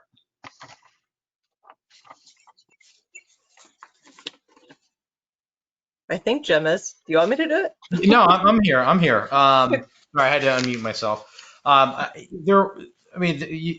If you look through the report, I don't know if there's a lot of things that we've already covered. The Cherrylawn basketball court. We had talked a little bit about the concession stand. That's going to have to be a decision that we're going to have to talk to our current concessionaire to discuss, what we're going to do with his current equipment, whether it's going to be him, selling to the town or some other means of because we know, I think after that last meeting that we're looking more towards bidding it out in the spring as opposed to us running the concession stand.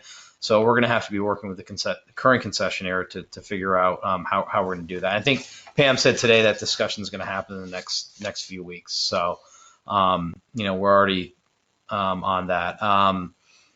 If there's anything specific from Pam's report that you have questions about, I can try to answer. If I'm not sure, then I'm sure she can get that to you. So if you have any other questions, just let me know. Either Jamie or I'm sure can answer.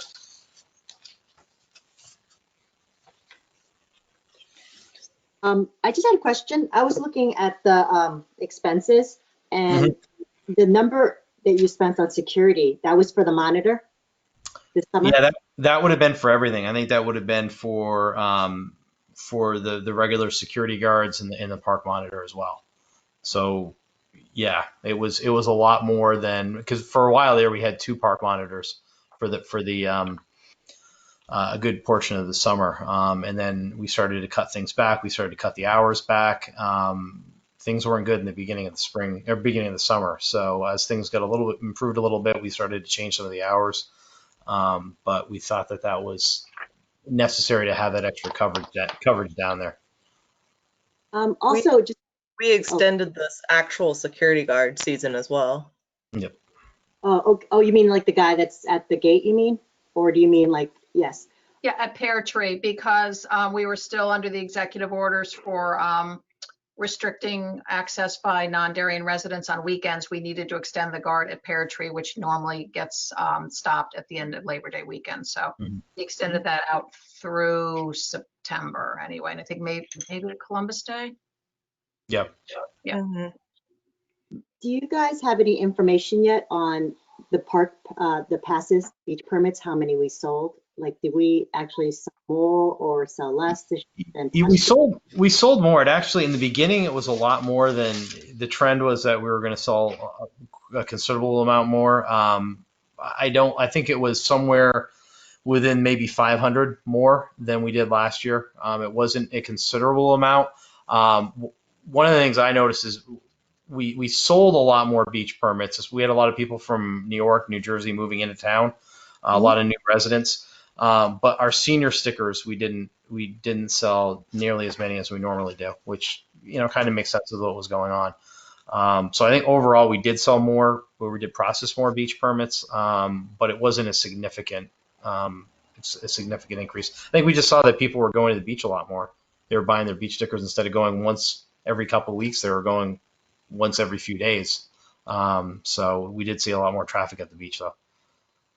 It sounded like you then, with 500 more permits, you definitely made a lot more revenue. I mean, not that it offset all the security, but it, not that we actually see that money in our budget, but, Right.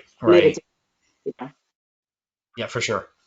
But really good job, though. Thank you very much for that information. Yeah, it was an interesting summer. It's been an interesting fall as well. I know Kathy had a question that Pam wanted us to answer. And Kathy, that was about the programming that we have coming up. Yeah, I got cornered at a soccer game asking what the Parks and Rec was going to do for new programming over the winter. I think people are worried about being kind of stuck in and see what other things could be available. And I know Pam said you guys have started working at it already. And I did notice that you're having sort of a Halloween event as well as a Christmas event already. So that was very good. And Jamie can probably talk. I'll put Jamie on the spot because she had the Oktoberfest. She has another event coming up next week. So Jamie, it's all you. Yes, and in regards to events, we're trying to do anything that we can right now. For Halloween, we're going to do a drive-in movie.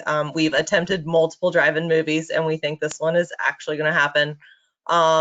Yeah, so we're really excited about it. We're calling it Flick or Treat, where the library actually is sponsoring the showing of E.T. And we're going to be able to accommodate about 60 cars, potentially a little more than that, but we're going to pre-register 60.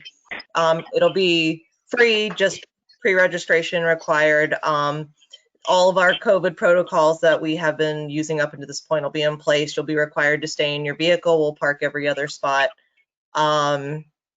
It should be a very safe and fun evening. We'll do a little fun gift as people come in, and so it should be a really fun event for families, and it is about as safe as we could possibly do. So hopefully it'll be a fun way to kick off the Halloween weekend. And then normally we partner with the Darien Sports Shop for their traditional tree lighting over the Sunday after Thanksgiving. And after talking with them, they want to make sure we are as safe as we can possibly be. We talked through a lot of different scenarios, but it is just not worth the risk for a lot of different reasons to try to do anything too creative, unfortunately. So I think we're going to, I still have to get the approval from the health department and Jamie Stevenson, but I feel confident they'll be supportive of essentially doing a drive-through Santa tree lighting. We'll bring everyone in, we'll park people in the same strategy that we're using for the drive-in movie, which is why I feel comfortable with them allowing us to do it. And then Santa, instead of being on his normal fire truck, he's gonna come in on the Norotan Heights. They have like a glorified golf cart fire truck, and we're gonna decorate it. And then that way he can drive through all the parking spots and wave to all the kids. And so they feel at least a little bit like they got to see Santa, and then he'll light the tree, and that will be about it. We'll try to have some like background holiday music playing and things like that. And we're going to go around. I'm going to hopefully attempt to do it Facebook Live for those who aren't comfortable to attend in person or don't get to reserve a spot in time. I've never attempted that before, but we thought it would be a really fun way to kind of connect to families, especially if they traditionally go to tree lighting, but they don't want to go this year or they don't get a spot. So we're going to try to have a little fun with it, but we're really going to be very safe as we can be with it. And I'm still working through our old fashioned holiday. I haven't let that go. I just don't have a great plan to offer you at this moment, but hopefully maybe next month. Yeah, are we thinking sort of in the winter what things we can offer outside for sports and those types of things? That was a specific question I got.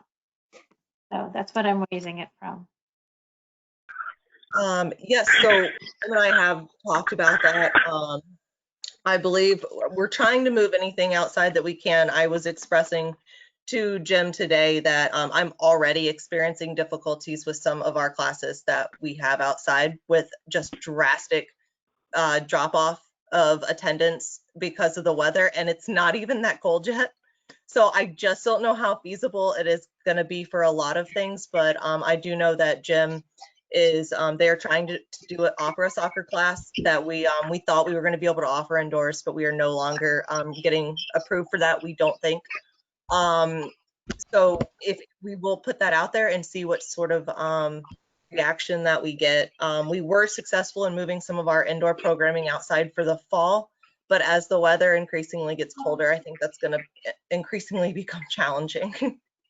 Yeah, I just wonder if we can try and be creative with some of the other towns and see what they're doing too. I'll see if I can get a connection with some friends in Minnesota who deal with harsher weather than we do. And, but I can. I know they got snow already. I got a picture yesterday. I can get you some connections there with a town out there in Edina, and maybe we can figure out something too. But that's the question I got, which is why. Absolutely. Well, we're happy to attempt anything. So. Okay, thanks. No, it's gonna be a long one, but I agree. No one wants to be out in the freezing cold. No, you can tell them that though our paddle courts are usage is up about 50%. Yeah, they signed up for that already. They told me. Yeah, and we're doing some other things like Jamie said. We're offering in a lot of indoor tennis lessons at Kings Highway. We just sent out a blast today, a beach yoga program in the fall that we're doing, and some of the other traditional program that we're going to be doing inside. We're going to try to move outside as much as possible. I don't know if we're as hardy as some of those folks in Minnesota, but yeah, I have my doubts. We'll leave it at that. But I think I think we're going to look at all aspects, and maybe even I talked a little bit about some possible virtual programming if we get to that point. That's what we were doing a lot in April and in May, which is difficult, but that's an option for some things as well. Thank you so much. Jim, are the paddle courts pretty much fully rented at this point? They're very busy. It's like I think in one of the reports we mentioned that it was the most requests that we've had for court time at least since I've been here. Trying to accommodate people as well as we can. There's some time on the weekends. Definitely the weekends aren't as busy right now as the weeknights. But there's a lot of play. I mean, even our adult lessons are up 50%. We've added additional lessons. We have lessons going at 5 o'clock at night now instead of 7 o'clock at night. So it's in addition to 7 o'clock at night. So we've tried to, and we've added additional youth lessons. It's going to be very busy down there for sure this year. And what are we doing about paddle parties? We are trying to follow state guidelines for what we can and what we can't do. Our parties are capped at, I think we're capping at about 25 people. It's about 50% capacity. Okay. We are still having people, if you're going in the paddle building, you have to have a face covering. If you're not within, if you're not social distancing, you have to have a face covering. Mm-hmm. But we are still having, not as many, but we are still having people book some paddle parties. Okay, thanks. Yep. Okay. Other questions for Jim and Jamie? Jamie, did you set up anything with Wildman Steve Brill?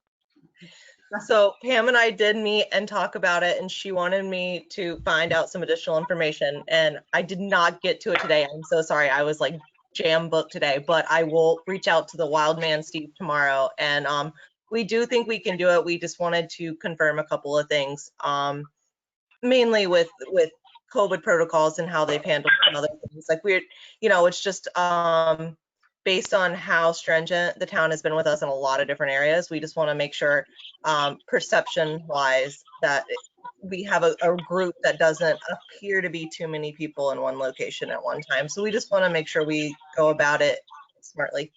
For those of you on the commission, he's a mushroom forager, and he guides small groups in the woods and shows you what edible plants there are. And I did a tour with our family, and our kids had a blast, and we loved it. So we're going to be hopefully with the Darien Nature Center doing it for families. It's very cool. Thanks, Okay. Jamie. There's an outdoor activity. Which I guess, as long as we're giving Tiara a shout out, she suggested this Grit Ninja camp for the summer. And we hosted it, and we sold out in one of the age groups, and then we kind of expanded the second age group to accommodate. And I think for the 1 week camp, we had something like 48 kids participate in that one offering. And I had parents wanting to know if they were coming back. So we're talking to them about hosting again in the spring. So that was a really great suggestion. That's awesome. That's good to hear. Great. Okay, any other questions? Okay. All right, I'll wrap up with my report. I'll try to keep it fairly short because I know we've had a long meeting. Just a few things. As I mentioned last month, the Advisory Commission on Coastal Waters did host a beach cleanup day that was held a few weeks ago. And they covered a Weed Beach, Pear Tree, and then went over to a Darien Land Trust property. I think it's called the Middlesex property. It's kind of behind Juniper and Pasture Lane that feeds down to the river. Interesting comment. In total, they got 114 pounds of garbage, which I mean is a lot. But they said that Pear Tree and Weed were actually very clean.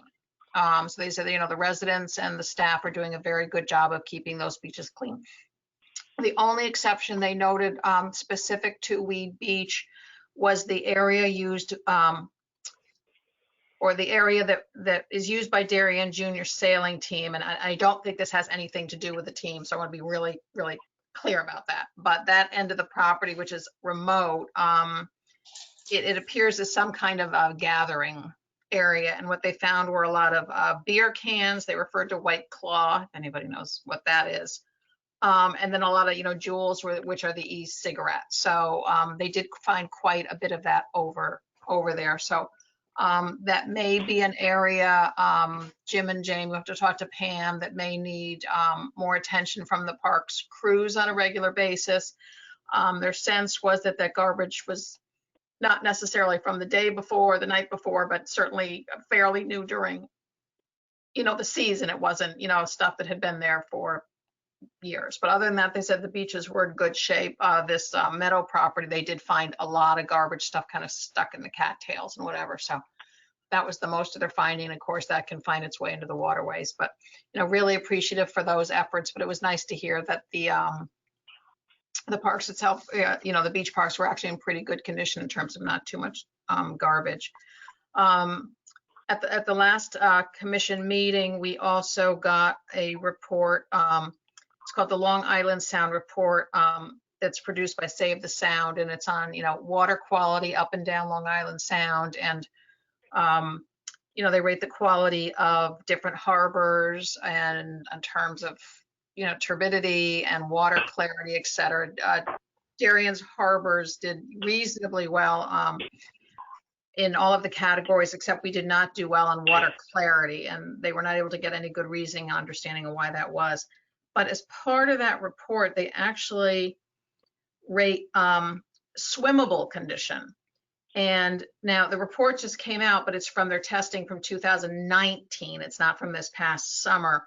But interestingly, Weed Beach got an A+ for swimmable condition, and Pear Tree got a B-. And I looked into that a little bit more. And what it really has to do with is with all of their water testing is how many is really the bacteria level in the water.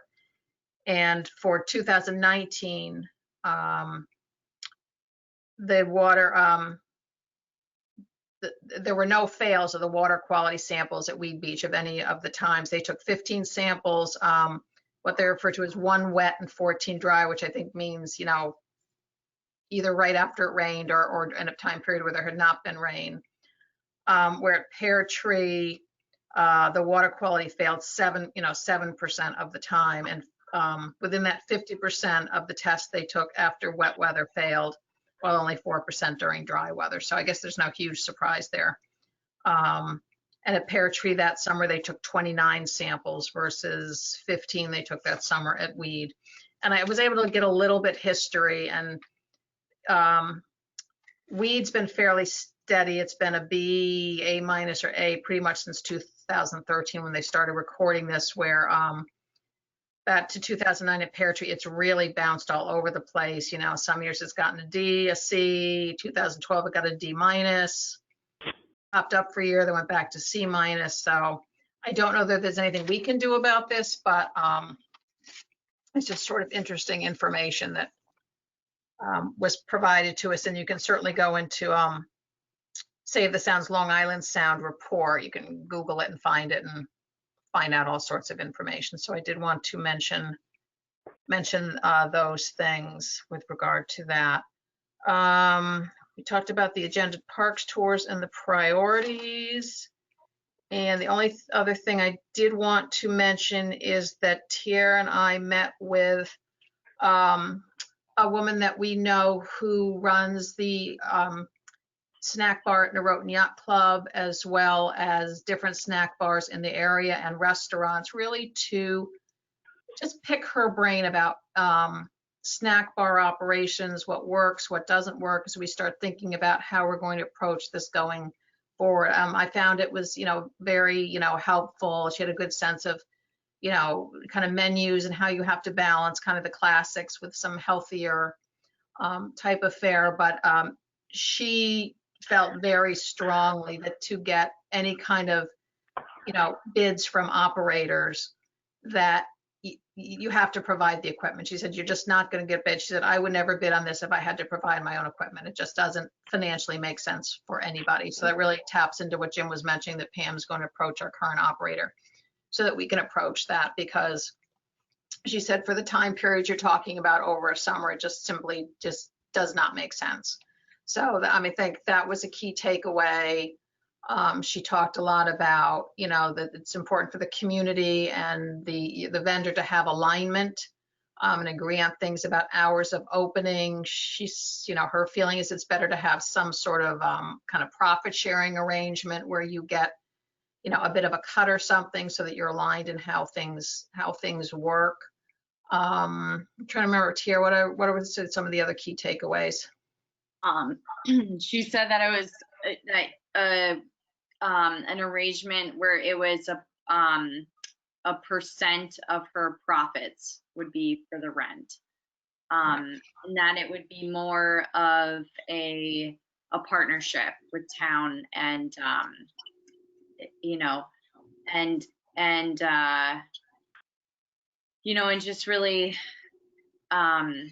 helping to publicize and just just creating more of a beneficial partnership.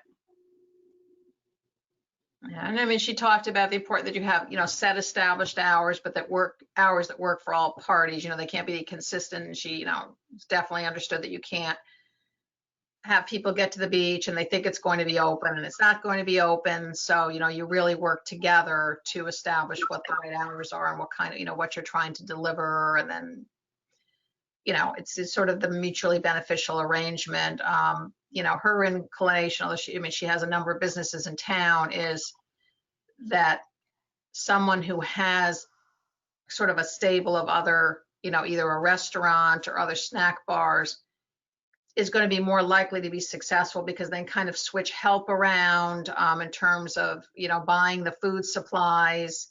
If they buy a bunch of fresh whatever and there's a rainy 3 days and they can't use it at the snack bar, well, if they have a restaurant or somewhere else that they can redeploy those food supplies and not be throwing them away because now they've gone bad, that, that type of individual is more likely to be successful than someone who's, this is like a startup for them and this is their whole thing. So just a lot of things to think about as we proceed down this in terms of looking for a model, in terms of, what might be, workable and what might not be workable. I think actually if we do these tours, especially for McGuan, Jim, I don't know if Pam can make arrangements, you guys, that like if we can get in and actually see the snack bar at McGuan, because that one I believe we do own the equipment. But just really, again, getting a look at them and, think about, the snack bars and how we really want them, to be presented, and then really look to the community. So it's something we're going to have to be jumping on, because the summer is not that far away. We definitely saw with the interim providers we had for a few weekends over the summer, they did some good business and did return some money to the town. So that worked out well. But it was just an interesting conversation to get the perspective of somebody who's been in the business for, many, many years, of kind of, what sort of is more likely to yield success, and what's going to be problematic kind of right out of the chute, and kind of set it up for lack of success. So that's pretty much all I had on that. So Tiara, unless you had remember any other thing, keep it. I think the biggest thing was she just said that a relationship like that should be a win-win for the town and for the town, for the small business. So right. So we will keep working on that and see see where we go. So I think that is all I had for this evening. I think that's it. So, okay, well, we, a little bit over 2 hours. So I think that's all I have for this evening.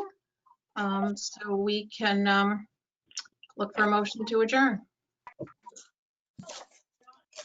Oh, come on, somebody. Kathy. Any seconds, or everybody wants to keep talking? Tierra will second. Okay. Mike? Susan? Yes. Lori? Yep. Mary Louise? Yes. Amy? Yes. That's everybody. Okay, all right. Well, I will look forward to seeing everybody 9 o'clock Saturday, October 31st. I will get an agenda out so we know we're all meeting. We'll have to figure out, hopefully the weather will accommodate. I think we'll try to press ahead unless it's absolutely, truly hideous weather. If it's a little drizzle, maybe we'll try to be intrepid. So keep, check your